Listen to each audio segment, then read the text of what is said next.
Bonjour à tous. Grande joie pour moi d'être avec vous à Genève. Figurez-vous que c'est ma première fois.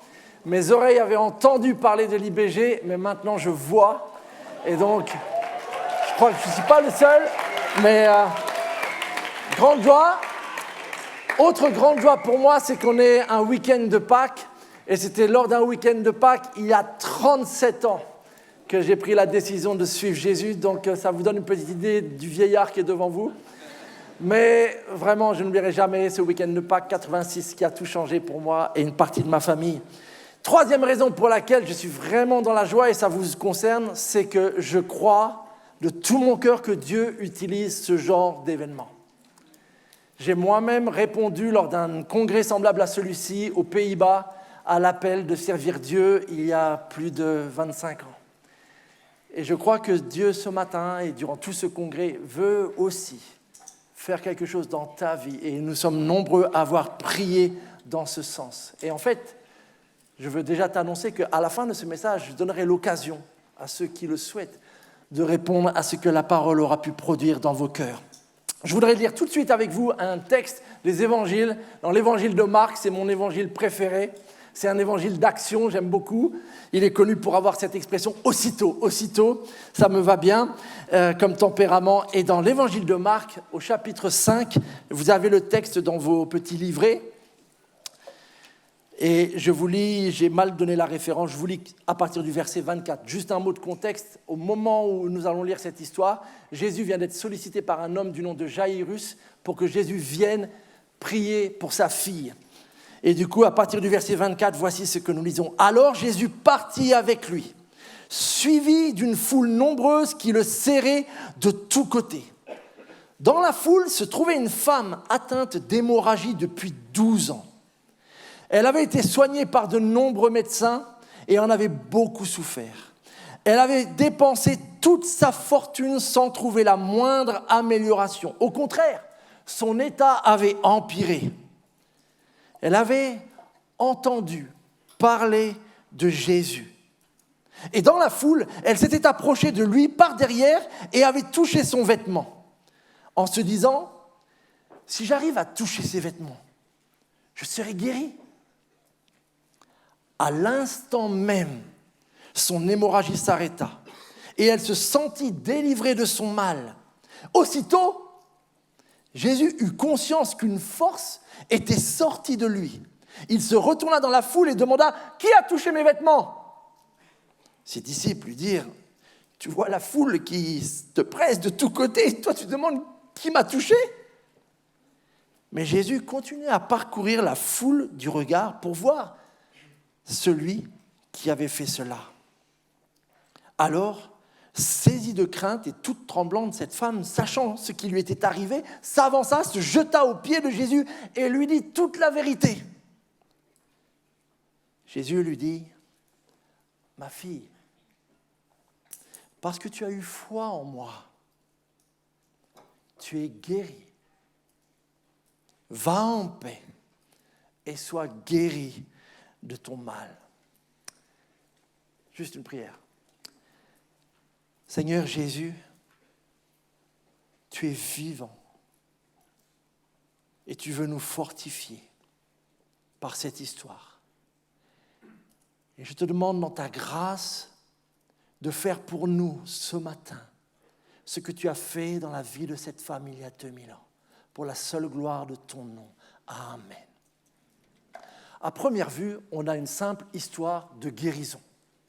Une femme est malade, elle entend parler de Jésus, elle s'approche de lui, le touche et elle est guérie. Fin de l'histoire. Mais j'aimerais qu'on regarde ensemble comment, en fait, dans cette femme, il y a un peu de chacun d'entre nous. Parce que cette femme était plus que malade, en fait. Et ce que Jésus va faire pour elle, c'est plus qu'une simple guérison. Il va lui donner une toute nouvelle vie. Il va lui offrir une nouvelle liberté. Pourquoi je parle de liberté ? Parce que lorsqu'on lit un peu entre les lignes dans cette histoire, on peut assez vite constater que cette femme-là, elle n'est pas juste malade, elle est en prison en fait. En prison d'un ensemble de choses dont j'aimerais soulever quelques-unes. La première chose qui me frappe, c'est qu'il nous est dit comme seul détail que cette femme est atteinte d'hémorragie depuis 12 ans. La seule manière par laquelle elle est décrite, c'est le nombre d'années depuis qu'elle est malade. 12 ans. 12 ans de maladie. Cette femme, elle est comme prisonnière de l'identité que cette maladie a plaquée sur elle depuis 12 ans. C'est qui cette femme? C'est celle qui est malade depuis 12 ans. Sa prison, c'est celle d'une fausse identité. Elle a été réduite à une maladie. J'ai entendu un jour cette histoire d'un missionnaire qui se trouvait aux Philippines, et alors qu'il visitait une école, un enfant s'est approché de lui et lui a demandé s'il connaissait son prénom. Et le missionnaire, lui, s'est présenté, il dit « Non, tu t'appelles comment ?» Et l'enfant a dit « Moi, je m'appelle Jerry. Enchanté, Jerry. Moi, c'est Mike. » Et l'enfant est parti. Et puis, quelques minutes après, l'enfant est revenu et lui dit « Est-ce que tu sais comment je m'appelle ?»« Ben oui, tu es Jerry. » Et l'enfant avait un énorme sourire, il est reparti, et comme ça, pendant plusieurs fois, il est revenu à chaque fois « Tu sais comment je m'appelle ?» Il dit « Oui, Jerry, moi, c'est Mike. Enchanté. » Mais vous imaginez qu'au bout de 3-4 fois, il s'est quand même demandé « C'est quoi le problème avec cet enfant ?» Et du coup, quand il a vu le directeur, il a dit « L'enfant, Jerry, c'est quoi son histoire ?» Il dit « Ah, Jerry, l'orphelin. » En fait, cet enfant-là était tout d'un coup touché du fait que quelqu'un prenait le temps de mémoriser son prénom. Il n'était plus l'orphelin. J'habite dans un quartier et un de mes voisins a un enfant qui est autiste. Et bien sûr, les autres parents parlent de l'autiste du quartier. Non, il s'appelle Timéo, cet enfant. Un jour, un homme est venu dans mon église et j'ai juste le temps de faire connaissance avant que le culte démarre. Jean-Marc, on se salue. Et puis le culte a lieu et à la fin du culte, je vais le voir pour faire plus connaissance. Et la première chose qu'il me dit, 53 personnes m'ont dit bonjour ce matin. Je dis, vous avez vraiment compté? Il dit, oui, alors il faut que vous m'expliquiez pourquoi. Et en fait, il me commence à me raconter qu'il est sans abri, il vit dans son camion. Et le fait que tout d'un coup, 53 personnes aient pris le temps de le saluer, ça avait changé sa vie. Beaucoup de personnes comme ça sont enfermées. L'addict, l'alcoolique, le chômeur, etc. Et on est réduit tout d'un coup à notre problème. Alors ça peut être un problème, mais ça peut être une autre fausse identité, celle qu'on se fabrique nous-mêmes. Et les réseaux sociaux nous y aident beaucoup. On se fabrique un profil qui nous met plutôt en valeur. Le spirituel, le sportif, la fille séduisante, etc., etc. Et on se bâtit comme ça une fausse identité en sachant très bien qu'on est beaucoup plus que cela, mais peu à peu, on se trouve en même temps enfermé dans cette fausse identité qu'on s'est construite. Connais-tu cette prison de la fausse identité? Ce n'est pas la seule pour cette femme-là. Il y a une autre prison dans laquelle elle se trouve aussi. C'est celle de la peur et de la solitude. Solitude parce que malheureusement, la maladie dont elle souffre avait un impact sur toutes ses relations. Parce que c'était une maladie qui entraînait un état d'impureté. Et donc, chaque fois qu'une hémorragie se déclenchait, elle se retrouvait en situation d'impureté. Et donc, avec un ensemble de règles qui, aussitôt, l'interdisaient beaucoup de choses. Se tenir dans telle pièce, s'asseoir dans tel endroit, etc., rendre les choses impures, toucher. Et donc, vous imaginez, elle vivait en permanence dans la peur, et donc, peu à peu, isolée de toute relation. Beaucoup de personnes vivent de nos jours aussi dans la prison de la solitude. Mère Teresa a dit il y a plus de 40 ans que la plus grande des pauvretés, c'est la solitude. Je crois que cette pauvreté frappe toujours aujourd'hui. Une récente enquête de 2022 nous dit qu'un Français sur 5 souffre de solitude. Et que pourtant, un grand nombre de ces personnes sont abonnées au minimum à 2 réseaux sociaux. Pourquoi? Parce qu'en fait, malgré l'utilité, il peut y en avoir une de ces réseaux, c'est qu'ils ne brisent pas le problème de la solitude. Je peux avoir 1000 amis sur Facebook et toujours finalement être seul. Et cette femme-là, vous avez remarqué, elle était pourtant dans la foule. Et je crois que c'est encore plus dur d'être seul, entouré de monde. D'être isolé de véritables relations, de ne pas vraiment être connecté, d'entretenir peut-être par le sourire, par un côté cool, par un sens de l'humour, mais finalement, au fond de soi, on est toujours dans la peur de ce que les autres vont penser s'ils nous connaissent vraiment. La solitude est une prison. Une autre prison probablement que cette femme a expérimentée, c'est celle de la culpabilité. Il nous est juste dit qu'elle est malade. Ça nous arrive à tous d'être malades. Mais quand vous commencez à être malade pendant un certain temps, vous imaginez bien que se posent des questions tout d'un coup. Pourquoi, Seigneur ? Pourquoi est-ce que tu ne fais rien? Pourquoi est-ce que je ne guéris pas? Pourquoi est-ce que tu ne m'accordes pas un peu de répit? Pourquoi est-ce que tu n'interviens pas? Pourquoi est-ce que les médecins n'arrivent pas à faire ce pour toi? Je leur demande pourtant. Et donc, vous commencez à cogiter, est-ce que j'ai fait quelque chose de mal? Et puis, si ce n'est pas vous qui vous posez ces questions, rassurez-vous, les autres vont se la poser pour vous. Et s'ils ne trouvent pas des raisons, un peu à l'image de l'ami de Job, ils vont en inventer. À mon avis, quand même, 12 ans, c'est louche. Et donc, comme ça, peu à peu, on se retrouve dans une prison d'un sentiment de culpabilité. Qu'ai-je fait pour mériter une telle épreuve? Et ça, la prison de la culpabilité, on est nombreux à y avoir passé un certain temps, non? Dans un congrès comme celui-ci, il y a des années de cela, j'étais dans une équipe prière, un peu comme l'équipe Avomark, et un jeune est venu me voir, il avait 20 ans, pile.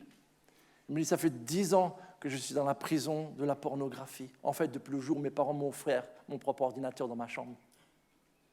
10 ans de prison de culpabilité. Et il allait à l'église tous les dimanches.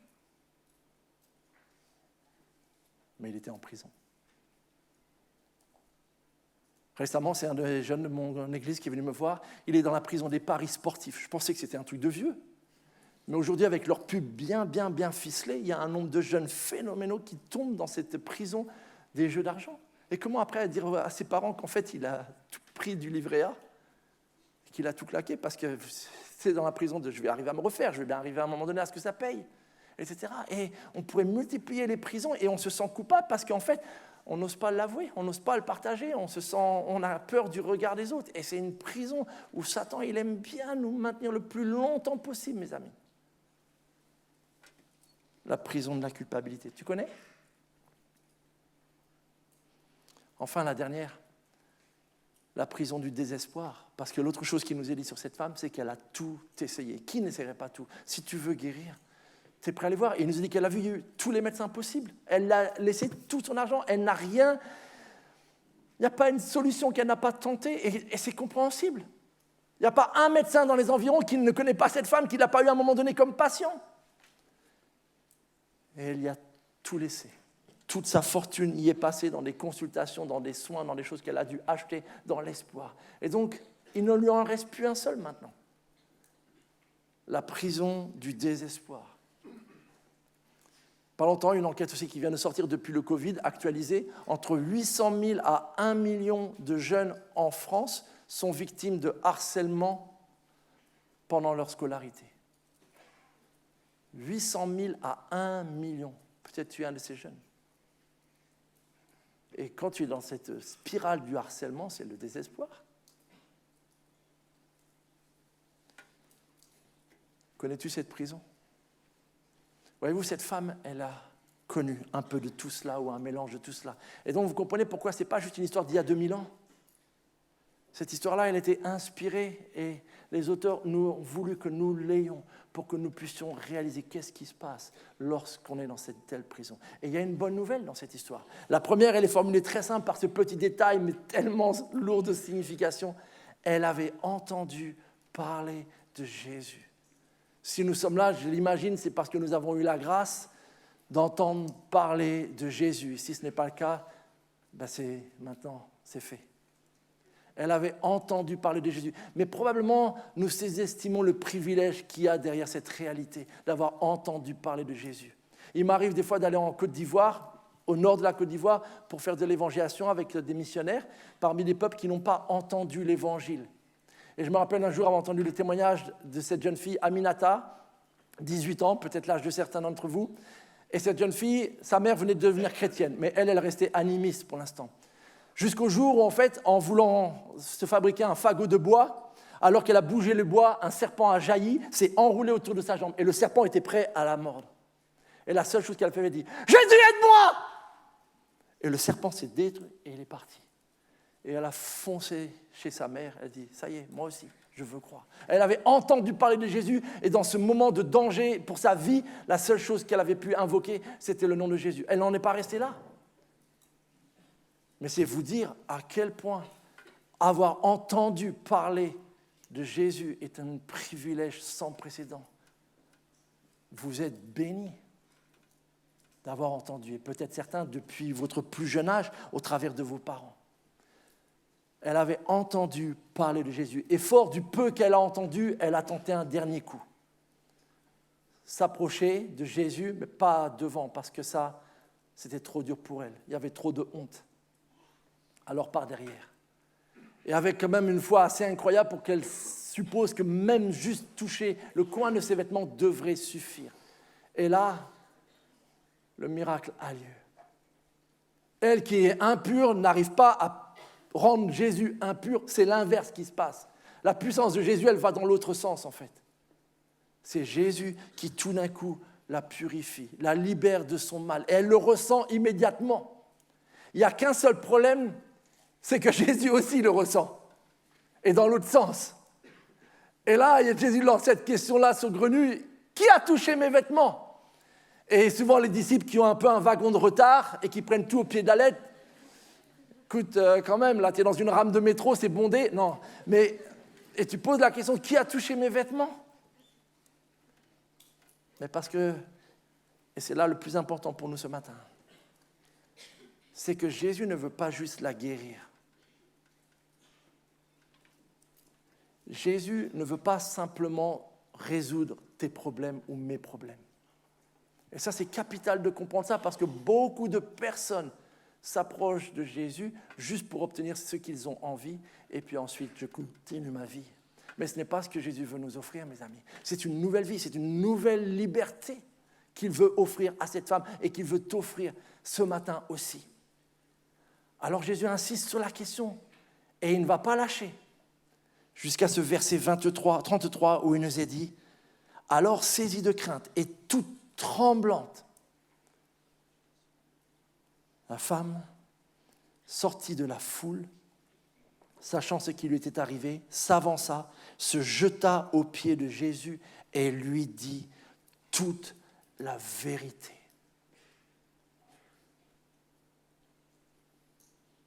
Sortir de la foule et dire à Jésus toute la vérité.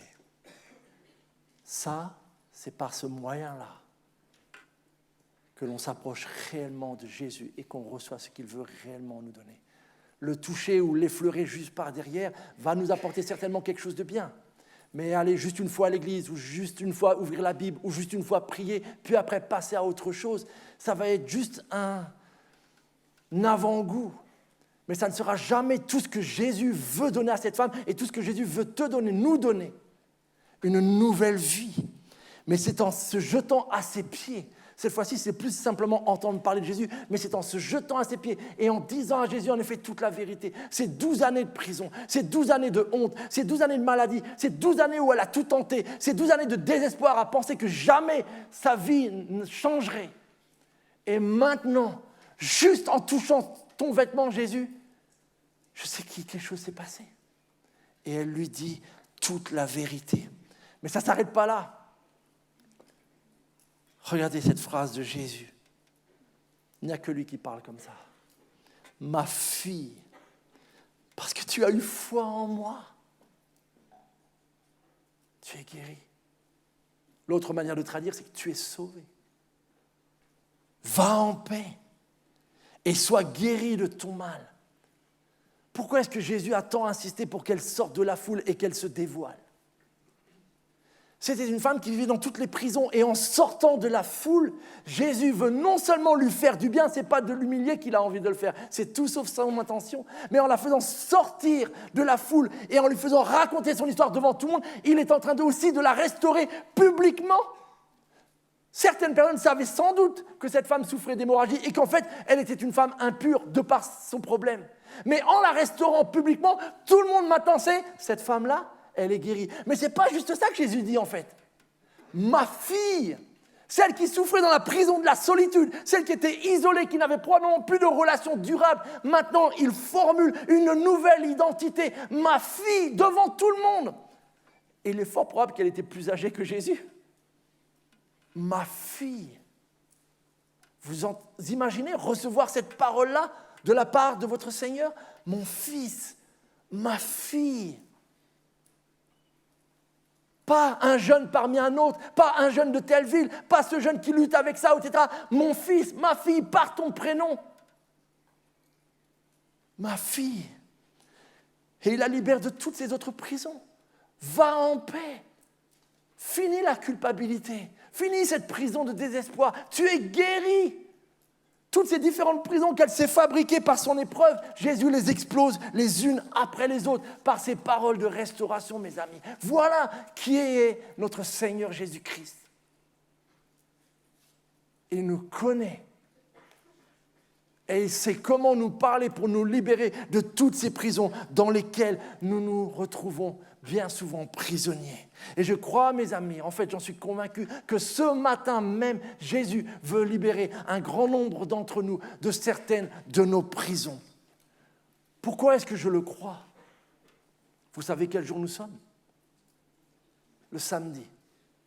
Nous, les chrétiens, nous parlons beaucoup du vendredi de Pâques, puis du dimanche de la résurrection, à juste titre. Mais entre vendredi et dimanche, il y a samedi. On en apprend des choses à l'IBG. Mais ce n'est pas anodin. Où était Jésus le samedi? Moi, je crois que le samedi, il est entré dans toutes ces prisons. Le samedi, il est descendu au plus bas de tout, dans toutes nos prisons. Les prisons des fausses identités, il les a prises sur lui. Il a été accusé de tous les noms lorsqu'il était crucifié. Il a pris sur lui toutes nos maladies. La prison de la culpabilité, il l'a prise à la croix en disant « Père, pardonne-leur ». La prison de la solitude, il y est entré plus que n'importe qui d'autre quand il a été jusqu'à expérimenter l'abandon du Père. « Père, pourquoi m'as-tu abandonné ?» Mes disciples, c'était prévisible. Mais même toi, je ne te sens plus à mes côtés dans ce moment-là. Jésus, entre le vendredi et le dimanche, est entré dans toutes les prisons pour le dimanche les faire voler en éclats les unes après les autres. Chaînes, barreaux, toutes ces prisons ont été explosées. Et c'est pour ça que Jésus peut refaire la même chose aujourd'hui. En fait, ça fait 2000 ans qu'il le fait. 2000 ans qu'il libère hommes et femmes de toute force de prison, les mêmes que cette femme-là et bien d'autres encore. Parce qu'il est vivant, celui que nous aimons, que nous chantons, que nous adorons. Je pourrais passer des heures, et vous aussi, à parler d'histoires d'hommes et de femmes qui ont été eux aussi libérés de leur prison. Il n'y en a qu'un seul qui ait envie que tu y restes, c'est Satan, l'ennemi, et il a été vaincu à la croix pour qu'il ne puisse plus t'accuser de quoi que ce soit. Oui, mes amis, Jésus veut offrir cette liberté à quiconque en a besoin aujourd'hui. C'est une décision importante, mes amis. Imaginons une seconde que cette femme se soit juste arrêtée à sa guérison. Il aurait fallu qu'elle prouve, quand elle rentre chez elle, qu'elle est réellement guérie. Mais probablement, elle aurait passé son temps à cogiter.